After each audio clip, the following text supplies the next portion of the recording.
Installing Python.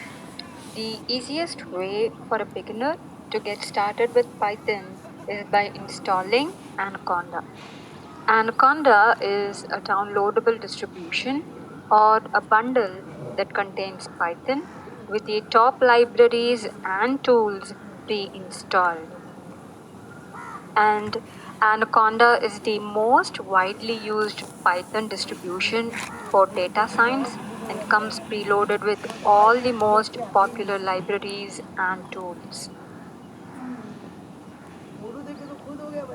To get Anaconda, simply download the latest version of Anaconda for Python 3, and the link is here.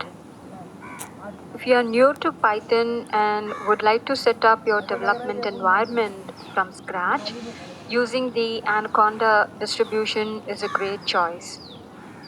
If you follow this link, you land on the Anaconda download page. On the download page, you can choose between installers for Windows, Mac OS, and Linux.